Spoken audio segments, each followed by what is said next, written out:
I am Marcus James Dixon with Gold Derby, and we would like to welcome Nora Mendis to our film production design panel for Amazon MGM Studios' Nickel Boys. So, Nora, you are the first production designer that director, co-writer RaMell Ross has worked with. So, tell us about that aspect. And do you remember your very first meeting with him and what you discussed in that meeting? Yes. I mean, it was both similar and not to working with first-time directors because RaMell is not a first-time director. You know, he made the incredible Hale County This Morning, This Evening, which is a film that I loved. And, and he's a photographer and has his visual art practice that runs very deep. And, when I met him, we clicked immediately. And so we really clicked in the world of the abstract more than like the specificities of production design, because honestly, he didn't really know what production design was or what exactly I would be responsible for. But, talking about a space, being able to communicate something about the story, about the character, something about a chair, in Hattie's house, being able to communicate stuff about Hattie without her being there, he glommed onto that immediately. And he understood that aspect of, pulling in character through their environment immediately. So that's what we clicked on. And the movie is based on a book by Colson Whitehead, and it covers some quite disturbing subject matter. And I'm curious, what was your emotional mindset like working on such an important project?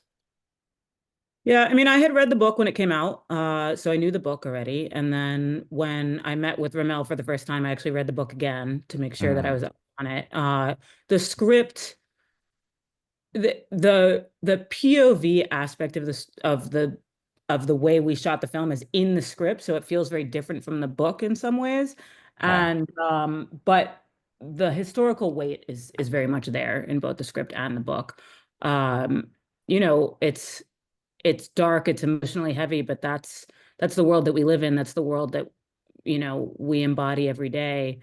And the history is not just the history, but there is a long, trail of what happened then that exists now every day in the US. And so it's like, it's on the one hand, sure, it's dark, but history is not history. And that's what we were trying to say in this film, is that this is also the present day. And to put this into this kind of emotional past of like, this is something that happened then, this is something that's not happening now. Let's think of this as a period film, not as something that's emotionally present, I think is what we're pushing against. We didn't want that. And and then also we had a great time on set. We were collaborating, we were like making things happen. We were, like it was also a great collaboration on set. So it wasn't all horrible darkness. Mhm. And I'm picturing you rereading the book and like making notes every few paragraphs as the production designer. Was that how you were kind of looking for inspiration?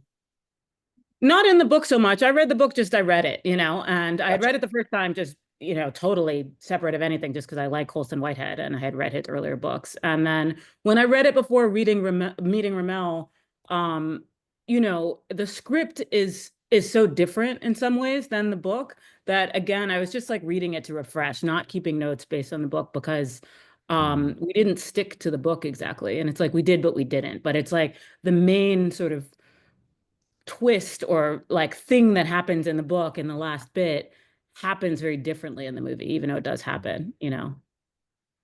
And if you can talk about some of the interior builds within Nickel Academy itself, which is the brutal reform school at the center of the project, anything that really stands out that you'd like to bring up right now? Sure. I mean, the big one is that the White House, where the beatings happen at Dozier, was a full build, but on an existing campus. And so we shot, it's probably about 2/3 of what is Nickel Academy, which is based on a real school in Florida called Dozier, which, by the way, only closed in 2011. So getting Wow. back to that idea that these places exist now and this history is present as opposed to past. That's true in what this book is based on as well. It's like I had to imagine that Nickel Academy, it doesn't close in 1960 when the movie's set. It closes, 50 years later. And so a lot of those same structures are still there 50 years later. But the White House was a full build, but we needed to see both the exterior and the exterior. When we're walking around the campus, we see other buildings.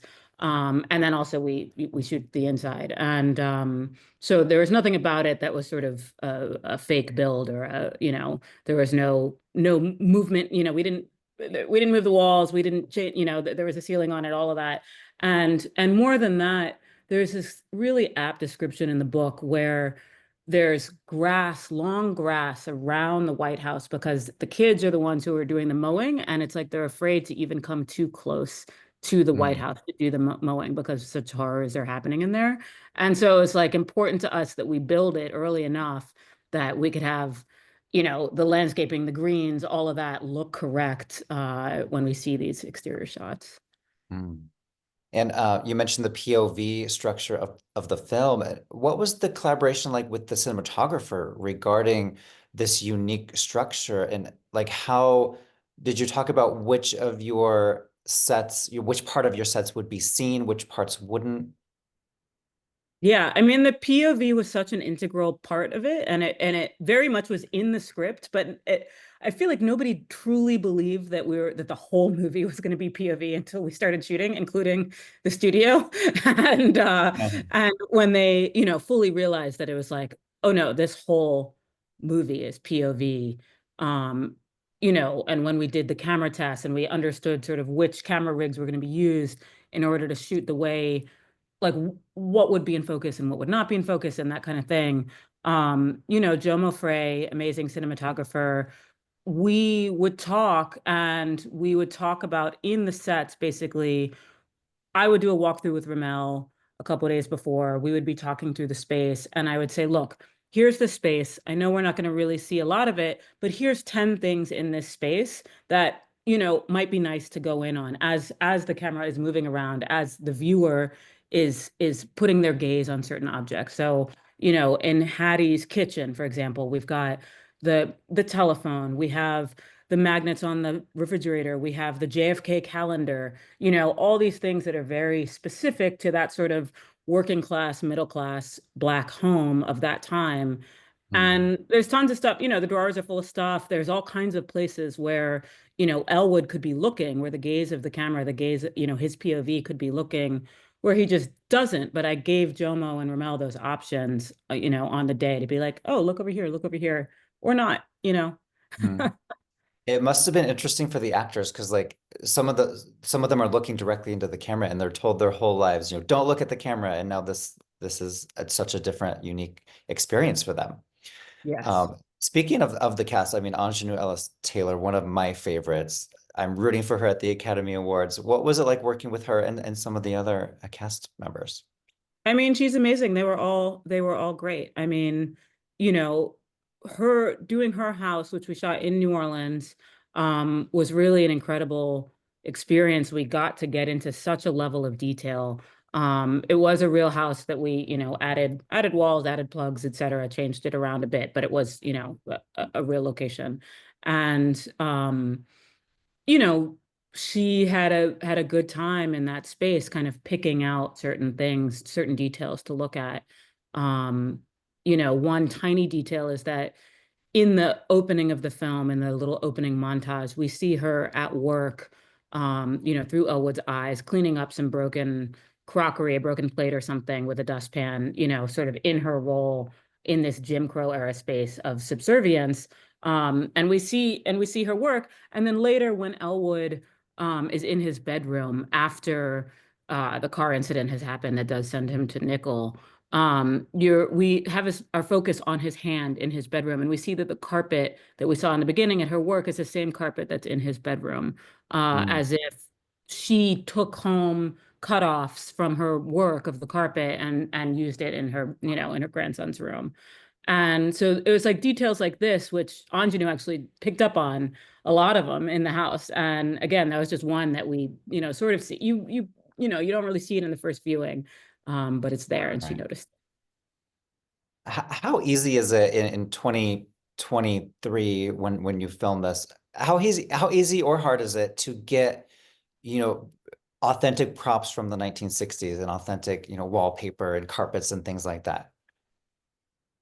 I mean, it depends on how sort of your relationship with authenticity. And so it's like we did a lot of research on, what was correct, period correct. And a lot of the stuff is period correct. In New Orleans, there's a lot more great stuff that you can just buy at vintage stores than you would find in New York, honestly. That's correct, like the correct time period. We didn't have the budget though to make everything exactly period correct. And so it's more about having the research and the grounding of the research and having a sense of what was important to be exactly right and what looked right enough. Mhm. And so, you know, it's hard and also not hard. I don't know. And so some specific things we got from prop houses that felt really important, and there's a lot of things that we made. But the wallpaper that we see in the 1970s empty apartment, when the adult Elwood is moving the big brass bed out, all of that is actual, dead stock 1970s metallic wallpaper. Mhm. Um, that that apartment that we used for that scene, the empty apartment scene, is the same apartment that we used for the 1970s, his actual 1970s apartment. And Mhm. so it was important that we use this crazy metallic wallpaper to kind of distract from the geography of the space so that the viewer does not realize that they're actually the same space.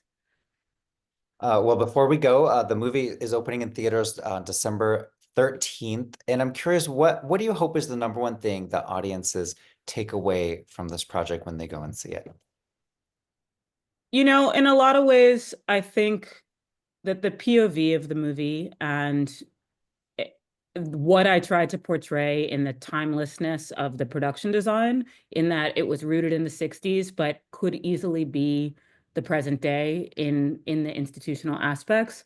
I want that to show what it means to to be Black and to have this history, both in the present day and then, and to not be able to so easily put that past in the past, And I think that the POV does a really good job of that because it kind of forces you in that body, just in the act of watching the movie. And I hope the production design also kind of reminds you that this world is ongoing. Mhm. Well, thank you so much for chatting with us, Nora. And stick around, everyone. We're going to do our panel up next.